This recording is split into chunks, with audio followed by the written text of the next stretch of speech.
आपल्याला नरदेहात परत देह प्राप्त करून घ्यावा लागतोय, जन्माला यावं लागतंय. आणि त्या ज्याचे त्या वंचले आठवण होता दंड या निमित्ता कारणे हा. म्हणून हा जीव जे आहे परमेश्वराला विसरून गेल्यामुळं त्या जीवाला वाटतं देवाला तो विसरून गेला, देवाने एवढं नरदेह दिलाय, सगळं दिलंय, आपल्याला सगळं दिलंय, पण हा जीव विसरून गेला, हा देह विसरून गेला देवाला. आणि तो स्वतः म्हणतो मीच करताय आणि मीच निर्माण केले, गाडी मीच घेतली, बंगला मीच बांधला, संसार मीच केला, देवाचं माझं ह्याच्यात काहीच नाही. आणि हा करतेपणा स्वतःकडे जीवाने घेतल्यामुळं त्याला ह्या जन्म मृत्यूच शिक्षा भोगावी लागते. म्हणून शब्द वापरलेला आहे तुकोबारायाने की ज्याचे त्या वंचले आठवण होता दंड या निमित्ता कारणे हा. दंड म्हणजे शिक्षा, म्हणून या जन्म मृत्यूची शिक्षा आपल्याला भोगावी लागत आहे. आणि ह्या शिक्षा भोगत असल्यामुळे काय झालं, तुका म्हणे काळे चेपी येला गळा आणि मी वेळा करीत असे. म्हणून तुकोबराय म्हणतात की हा मीपणा विसरलेला आहे माणूस, आणि ह्या मीपणामुळं भगवंत विसरलाय, भगवंताने दिलेलं सर्व तो विसरलाय. कारण मीपणाला मी केले, दुकान माझं आहे, बंगला माझं आहे, गाडी माझी आहे, आणि हे ना आमच्या वडिलांच्या काळात काय नव्हतं, मी कमवलंय. आणि हा मीपणामुळेच आपण भगवंताला विसरलो.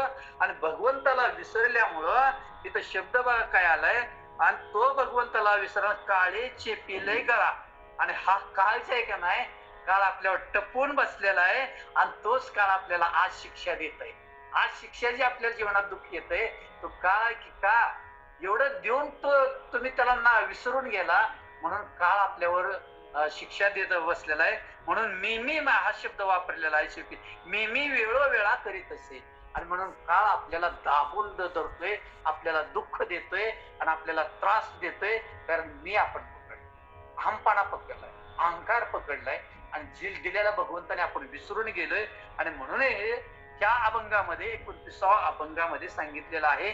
30वा जो अभंग आहे, महाराशी शिवे, महाराशी शिवे कोपे ब्राह्मण तो हे नव्हे, तया प्रायचित्त काही देह त्याग करिता नाही. नातळे चांडाळ त्याचा अंतरी विटाळ, ज्याचा संग चित्ते तुका म्हणे तो येते. महाराशी शिवे कोपे ब्राह्मण तो नव्हे. आणि मग ज्या वेळेला आपण भगवंताला आपण विसरून गेलो, आणि भगवंताला विसरून गेल्यामुळे आपण मीपणा गाजवत गेलो, सर्व मी केलंय, देवाने काहीच केलं नाही, देवाचा हस्तक्षेप याच्यात काहीच नाही केलं, ते मी केलं. आणि याच्यामुळे काळ सुद्धा आपल्याला दाबून धरतोय, काळ सुद्धा आपल्यावर घाला घालतोय. आणि मग एवढंच नव्हे, अजून कोणावर काळ घालू शकतोय, महाराशी शिवे कोपे ब्राह्मण तो, ज्यांनी आजपर्यंत क्रोधाचा त्याग नाही केला, ज्या व्यक्तीनं आजपर्यंत क्रोधाचा त्याग, महाराशी शिवे कोपे ब्राह्मण तो नव्हे, ज्यांनी आज आयुष्यपर्यंत क्रोधाचा त्याग नाही केला, नव्हे तो ब्राह्मण असू द्या, ब्राह्मणाने सुद्धा स्वतः तो ब्राह्मण असू द्या, त्यांनी जरी त्याग नाही केला तरी त्या अशा व्यक्तीला ब्राह्मण म्हणू नये. येते कोपे, कोपे ब्राह्मण तो नव्हे असं सांगितले. म्हणजे ज्या ब्राह्मण जरी असला, त्याने जर ह्या क्रोधाचा त्याग नाही केला तर त्या व्यक्तीला ब्राह्मण म्हणू नये असे तुकोबराय सांगतात. तया प्रायचित्त काही देह त्याग करिता नाही. आणि म्हणून त्या देहांतामध्ये प्रायचित्त असं घेतलेलं आहे की त्या प्रायचित्तामुळे आपले मन आपले शुद्ध होत नाही, पवित्र होत नाही. मग कशामुळे होत नाही, तर आपण त्या क्रोधाचा त्याग केलेला नाही, आपण त्या रागाचा त्याग केलेला नाही, आपण मत्सराचा त्याग केलेला नाही. आपणच नव्हे, जड जीवच नाही सांगितलं तुकोबरायांनी, तर ब्राह्मण समाजातला जातीतला मनुष्य असू द्या, त्यांनी जरी नाही त्याग केला तर अशा व्यक्तीला सुद्धा ब्राह्मण म्हणू नका. आणि एवढंच नाही तर त्याने त्या प्रायचित्ताचा जरी मनावरती नाही घेतलं तरी त्याचं मन कधी सुद्धा शुद्ध होणार नाही. म्हणून सांगितलं तया प्रायचित्त काही देहत्याग करिता नाही म्हटले, त्याचं मन कधी सुद्धा पवित्र होणार नाही. नातळे चांडाळ त्यांचा अंतरी विटाळ. म्हणून सांगितलं की जर आपण अशा पद्धतीने गेलो तर त्याच्या जवळचं ही प्रायचित्त त्याला भोगावं लागणार, त्याचं मन कधी शुद्ध होणार नाही.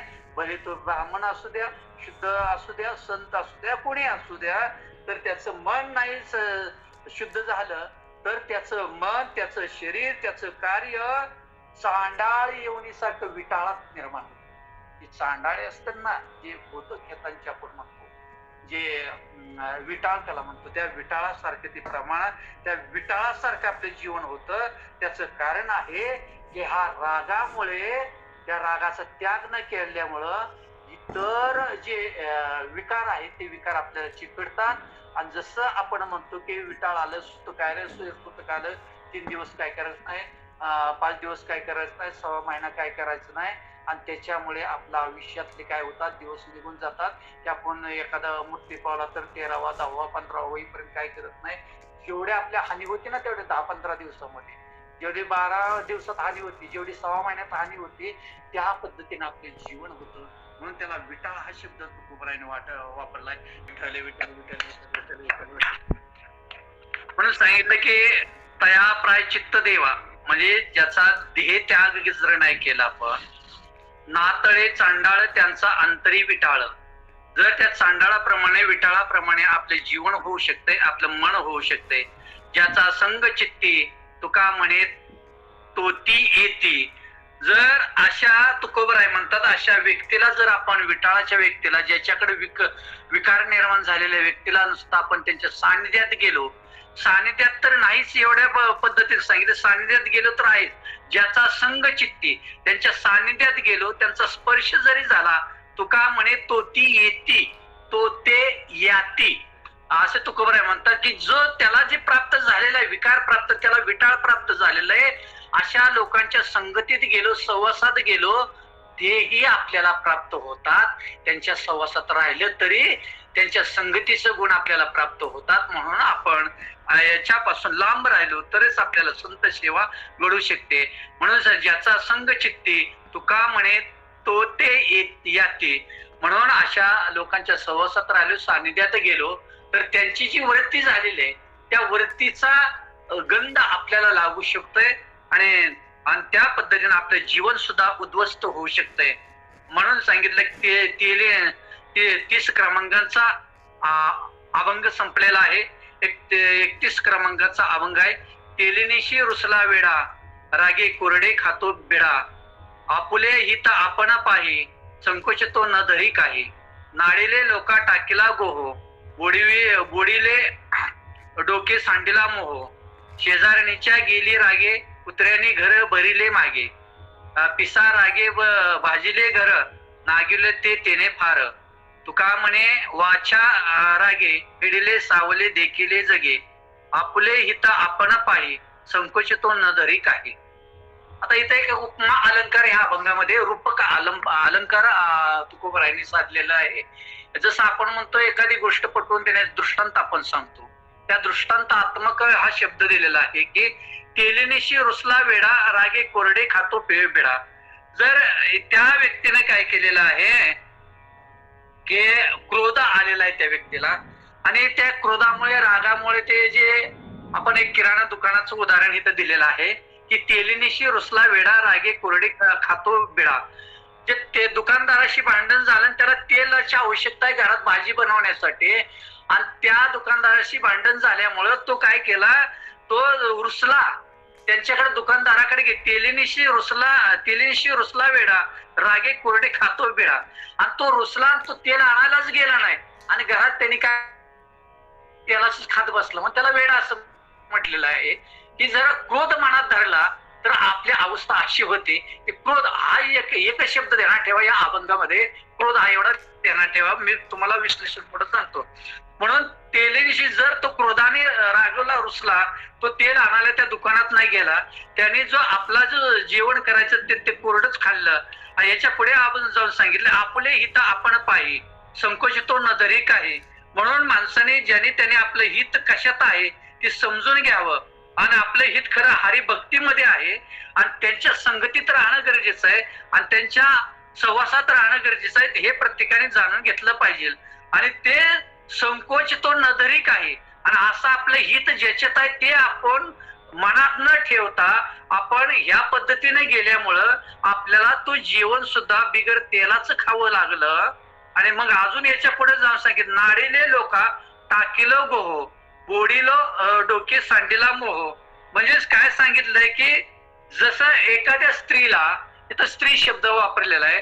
एखाद्या स्त्रीला समाजाने जर त्रास दिला, शेजारी पाजाऱ्याने त्रास दिला, तर ती काय करते समजून न घेता, म्हणजे क्रोध हा मगाशी सांगितलाय क्रोध, जर ते क्रोधाच्या आधारे समजून न घेता ती काय करते, नाडीले लोक टाकिले गोह, जी लोक समाजातली तिला नडतात, जी लोक तिला नाव ठेवतात, ते काय करते बोडीले डोके सांडीला मोह, तर ते आपल्या मुला बाळाविषयीच प्रेम सोडून देते, ते प्रेम अजिबात धरत नाही, त्यांचा त्याग करते आणि ते आपले गोडीलो म्हणजे डोके, म्हणजे आपलं काय करते डोक्याच आपण म्हणतो ना केस, केस काढून टाकते, म्हणजे हे करते केस ओपन म्हणतो आपण, केस काढून टाकते, की समाजासाठी हे करते, पण समाज काय आहे त्याचा राग धरते, आपल्या मुलाविषयी पतीविषयी आपल्या संसाराविषयी अजिबात प्रेम बाळगत नाही.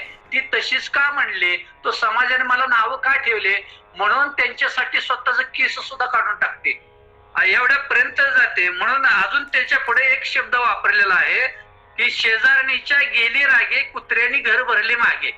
मग जशी एखादी स्त्री शेजारणी न बोलल्यामुळं तिच्यावर रुसून काय करते, ते आपलं घर स्वतः सोडून निघून जाते, आणि स्वतःच घर निघून सोडून गेले त्या घरात कोण शिरतात, कुत्रे शिरतात. म्हणून सांगितलं की कुत्रे रागे, सांगितलंय कुत्र्यांनी घर भरले मागे, कुत्रे घरी त्या शिरतात कारण त्या घरात कोणच नाही. आणि म्हणून हे कशामुळे होतं, तर एका क्रोधामुळे होते.